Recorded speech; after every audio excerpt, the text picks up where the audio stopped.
What up mga solid subscribers, no? Okay guys, meron tayong pag-uusapan ngayon. Sobrang controversial po talaga siya ngayon, no? As in, sobrang dami nag-uusap, ang daming mga bashers, ang daming mga nagtatanggol din kahit, di ba guys, meron kasi both sides guys, meron po talaga. Pero mas marami pa rin po nagda-doubt, no? Okay, no? Sa mga game. Pero sa mga tao na niwala naman guys, syempre, di ba? Alam niyo naman yung mga yung mga bagay-bagay, no? Kumbaga tayo, handa tayong makinig sa opinion nila, handa tayo makinig sa opinion ng nagsasabi ng positives, nagsasabi ng negative, handa rin tayo makinig sa opinion nila. So, nire-respeto natin yun. No? So, ito po yung yung nanalo po si Josh ng Hip Hop Song of the Year po, guys. So, yung Get Right po, guys, no? Sobrang dami po na doubt po dun, guys. Ang dami pong nagsabi na hindi daw po deserve, no? Ni Josh po yun, no? Napakadami po nagsasabi dun, guys. Napakaraming hater po talaga. So, ito yun, guys. Tinan to. So, ito yung unan papanoorin, guys, no? Ito po yung kay page ni Ato and Friends, no? Syempre, shoutout kay page ni Ato and Friends, no? So, wala ano dito, guys, ha? Re-respeto natin yung mga opinion nila lahat, no? Tayo ay, ano lang naman, kumbaga, bibigyan rin tayo ng ating mga thoughts, no? Okay? This Hip Hop Song of the Year award goes to Josh Cohen. Get right. Paano nangyari yun? Ay, hindi rin namin alam, boss. Hindi rin namin alam. Punta kami. Kung gulat na gulat ka, mas gulat na gulat din kami. Hip-hop Song of the Year, boss. Tayo na kahit yung lupay-pay ni Haring Manggi, silat ka dun, boss, eh. Hindi rin namin alam, boss. Huwag mo sa amin itanong. Pero pag-usapang P-pop, K-pop, di ba? Sa atin, sa Pinas, P-pop, Pinoy pop. Saludo, SB19. Pero Hip-hop Song of the Year, putang ina, boss. Kung gulat na gulat ka, mas gulat na gulat kami, boss. Knowing na may Heb Abi, may Red Boys, may O-Side, tas Hip-Hop Song of the Year, boss, yung kanta mo, hindi rin namin alam, boss. Lupay-pay ni Haring Manggi, boss, silat ka rin dun kung hip-hopan eh. Pag sabi kasi yung hip-hopan, boss, gang-gang eh. Bali-bali mo yung balik. Di ba, boss? Gang-gang, boss. Boss, gang-gang yun. Hip-hop, boss, gang-gang. And the win. Okay, tiyan natin, guys. Sino ba yung mga kanya rito? Tiyan natin. So, ito guys, yung mga kapwa nominees ni Josh, no? So, syempre, Glock 9, guys. Legend na po yan sa hip-hop, na Burgis, Flow G, di ba? Get Low, O-Side Mafia. Solid nito, guys. Ang kata ng Get Low. Makasarili by Hev Abi. Isa rin sa mga legend. And then dyan, si Josh, no? So, may kita nyo rito, si Josh po talaga yung nanguna, 93.29, no? Glock 9, Flow G, 0.88. Ay, 89, sorry. 0.64 kay O-Side Mafia, no? And Christine Don featuring Hev Abi, 0.88, no? So, hindi lang ako sasang-ayon dun. Ay, hindi. Ito pala, guys, no? Wala naman dito yung lupay-pay ni Haring Manggi, no? Wala naman pala ba't niya binabanggit, no? So, hindi ko alam ba't binabanggit ni Boss Ato yun, ha? Hindi ko binabanggit. Hindi ko sure kung ba't niya nabanggit yun, yung part niya, no? And, for me, guys, yung sinabi ni Ato, no? Hindi naman ibig sabihin na, eto, this is just my own opinion, no? Hindi naman ibig sabihin na hip-hop ka, kailangan maging geng-geng ka. Ito, hindi niya sinabi to, pero may iba kasi, inano ko na lang as a whole, kailangan may mga bling-bling ka, kailangan may mga tattoo ka, kailangan, yung iba, kailangan troublemaker ka, di ba? Ganun pa nga yung iba, no? Hip-hop ka, rapper ka, may mga ganun, di ba? Kailangan may mga gandang mga achievements daw, no? Hindi ba achievements, pero kailangan may mga ganun, tapos mga nakulong na raw, di ba? Di ba, hindi naman yun yung standards eh. Hindi yun yung standards sa pagiging hip-hop, no? Hindi kailangan maging geng-geng ka. Ang kailangan lang is maaral mo yung art form ng hip-hop po talaga, no? Which is, yun nga po, no? Actually, sinabi rin po ito ni Glock 9, no? Hindi ko lang maalala kung saang interview ito ni Glock 9, no? Na yun na po yung pinaka naging standards ng mga hip-hop, ng mga rapper, di ba? Yung ganun daw mga achievements. Kung mapakinggan nyo yung kanta ni Glock 9 na Elmer, pakinggan nyo yung kanta ni Glock 9 na Elmer po, guys, no? I think ilalagay ko sa baba yung kanta ni Glock 9 na Elmer. Andun, puro patama yun, guys, regarding po sa mga rapper na ganun daw po yung mga yung mga achievements or yung mga kailangan magawa para masabi na hip-hop ka, na rapper ka, no? So, lagay ko yung link sa baba, guys, okay, no? Baka maano kasi tayo ma-copyright pag pinlay na tayo or ma-block, no? So, basta lagay ko na yung link sa baba. Okay, ay doon yung mga patama ni Glock 9 sa no. Kumbaga sinabi niya ron na hindi naman kailangan na maging ganun. Kailangan lang maintindihan ng maigi yung art form or yung pinaka thought ng paano maging maging isang hip hop artist, no. Okay, rapper to be exact, na. Okay? Okay guys, meron pong isang post dito no na yung today's hip hop. Actually wala na to no. Luckily lang may screenshot ako. May screenshot ako no. So sabi ng today's hip hop, so hip hop pa mismo ang nagsabi nito. This is a page no, today's hip hop no. Ang sabi niya ayan no, wait, what? Parang ibig sabihin is tinatanong nila kung bakit na ganun yung nangyari, naging resulta na. Josh Cullen of SB19 wins the Wish Hip Hop Song of the Year over Oside Mafia, Abby, and Flo G, no? Okay. Josh Cullen wins yan. Flo G, sabi nga Josh Cullen, paano nangyari daw yun, no? So, sabi daw ni Josh Cullen yun, no? Although na this is just a parang caption siya, no? Pero parang may patama siya, no? Pero syempre in respect sa kanila, no? Kanya-kanya naman tayo ng, kumbaga in a simplest term, manok, no? Kanya tayo ng manok kung sino yung gusto nating manalo, no? Di ba? Kahit saan naman, guys, eh. Meron tayong pato, meron tayong bias, no? Kung sino gusto nating manalo, no? So, I think yung iba talaga gusto nila yung mga idol nila manalo, no? And ayun, I think this one isa rin sa mga page or itong post na sobrang nag-circulate po talaga, no? And hindi ko lang sure kung bakit tinake down yung post. I think napakaraming negative comments na nangyari tapos parang binobomba rin syempre ng mga fans ni Josh, no? Fans ng SB19, no? Talagang ano. Kasi talaga namang ano eh. Mamaya discuss natin yun, na. Okay. Wait lang. So, okay, kung makikita nyo rito guys, shinare pala ni Josh yung post ni page ni Ato, no? Sabi ni Josh, sumagot siya, sorry na mga boss, di mo naman sinabi na ganun pala requirement pagkakanta ng hip-hop at magra-rap. Maasim 50%. Geng-geng 30%. Ay, sinabi ko kanina, geng-geng 30%. Bastos bars 20%. Di ako nag-nominate sa sarili ko, idol. Tama po yung sinabi ni Josh doon guys na hindi siya yung nag-nominate sa sarili niya, no? Kasi una sa lahat guys, yung Wish 1075 po yung nag-nominate dyan, no? Sila po yung responsible dyan kung paano napunta si Josh dyan, and then syempre lahat naman yung deserving naman dyan is talagang ay nilalagay nila sa lugar, no? And eto guys, sabihin ko rin sa inyo, no? Yung criteria, no? Yung criteria po yan is 30% vote po yun ng mga fans and 70% sa panel of judges na po mismo judges po yun ng Wish 1075, no? So kahit 100% like yung buong 30% nakuha ni Josh, yung 70% guys doon pa rin po magkakatalo po talaga, no? Sa panel of judges po ng Wish 1075 po guys, no? So siguro kung meron tayong gustong i-apila, I think doon kayo mag-apila sa mga judges po ng Wish 1075. To. Kasi wala naman ako nakikitang mali dahil hindi naman siya 50-50. Hindi naman lamang yung fans na 60% or 70% yung fans, 30% yung judges ng Wish 1075, no. I think nakadepende pa rin po ito sa judges po ng Wish 1075, no. So hindi ko magets kung bakit binobomba niyo pa rin po talaga si Josh as in.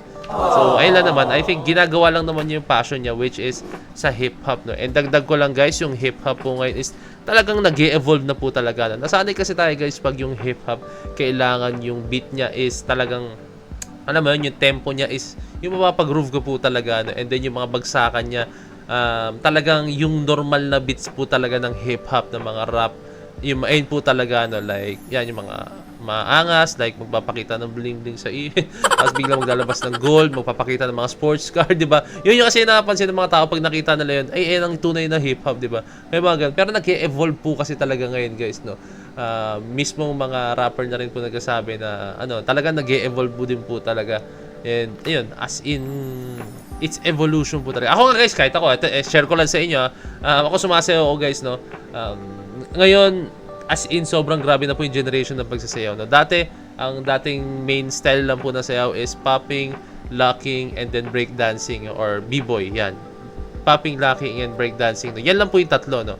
Pero grumabi na po, napakarami na po, nagkaroon ng crump, nagkaroon na po ng walking, nagkaroon na po ng mga iba't iba like house, nagkaroon pa po ng dami na pumasok ngayon mga na styles ng sayaw, no. Like pwede mo siya incorporate sa sayaw, no. Like kunyari popping, tapos biglang mo lalagyan mo siya ng kunyari nag-popping ka robot, kasi popping robot, di ba? Tapos lalagyan mo siya ng locking bigla pero in a robot style, di ba? Ganun yung nangyayari guys, no. So pwede mo na siyang pasukan ng sarili mong style as long as andun yung essence ng popping, no. So ganun din sa kanta ngayon, guys, no, sa hip hop, no. Pwede mo na siyang pasukan as long as andun yung essence ng hip hop. As in, mas lamang pa rin dapat yung hip hop, no. 'Di ba? So ganun siya, it's an evolution po, guys, no. Okay? Panoorin pala natin to, very big shout kay Miss O, no. Panoorin natin tong video niya, no. Naglabas na pala siya ng video, okay? All credits po kay Miss O to.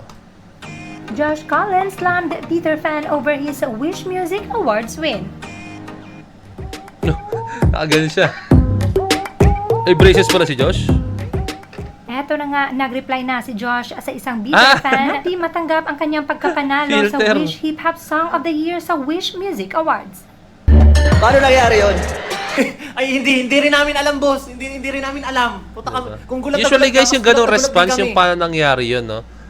Parang ano lang yun, parang sinasabi, ganyan din ako minsan, paano nangyari yun? Natalo ko si Glock 9, natalo ko si ano, hindi ako makapaniwala, mga legends tong mga to eh. Parang, hindi ko alam, parang sinasabi niya lang yun in a way na, or it's a way na i-express niya na hindi siya makapaniwala na nanalo siya over those kapwa nominees niya, no? Pero sabihin ko nga sa inyo, no, kanya-kanya naman po yung paniniwala, no? Pero I think, ano siya, kasi talaga si Josh, guys, napaka-humble niyan. Maniwala kayo sa akin, napaka-humble niyan. Hindi naman nila maaabot yung mga international na achievements nila kung hindi po sila humble and talagang super down to earth po talaga. Hip Hop Song of the Year, boss! Ayun, nakita natin si Say Ato. pa ni Josh, sorry na mga boss, di mo naman sinabi na ganun palang requirement pagkakanta ng hip hop at magra-rap. Maasim 50%, geng-geng 30%, bastos bars 20%. Di ako nag-nominate sa sarili ko, idol. Iba talaga etong si Sob pag bumarda na. Eto nga at may TikTok video pa.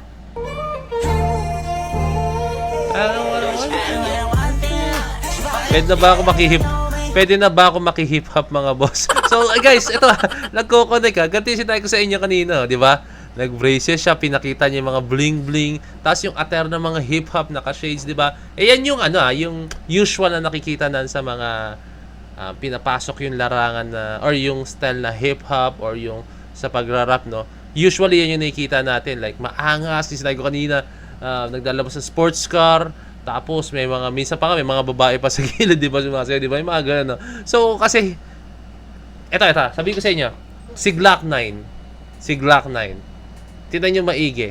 Hip hop siya, rapper siya, pero nakikita niyo ba siya naglalabas ng mga bling-bling na nagyayabang?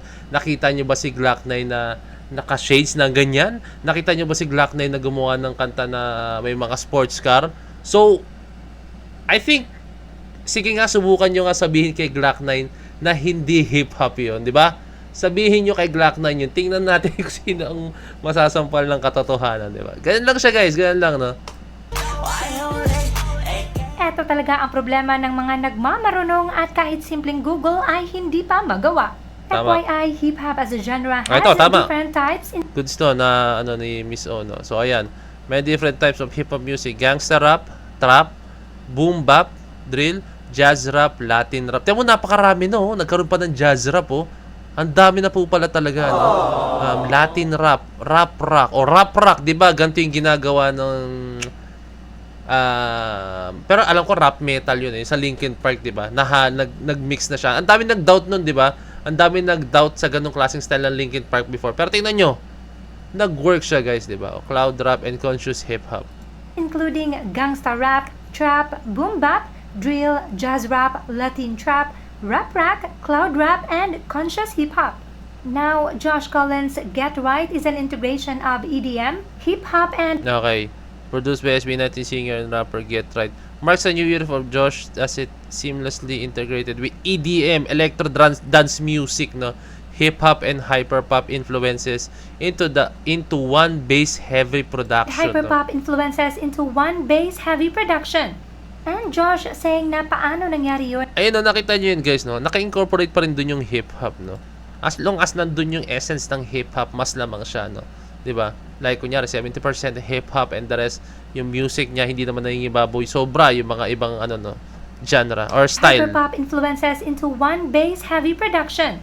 And Josh saying na paano nangyari yun is him being humble dahil bilang baguhang solo artist, tinitingala niya ang nasa lineup. Ngayon pa man, Dahil ko deserve kanina. na deserve niya ang pagkapanalo as not only he got the 30% fan votes, He also got the 70% from the judges in the Wish Music Oh, Awards. yeah, di ba? Kay- Sinabi ko kanina, no, 30% sa fans and then 70% sa panel of judges ng Wish, no. Kung may question kayo, I think doon na lang kayo mag-PM sa mga judges ng Wish, no.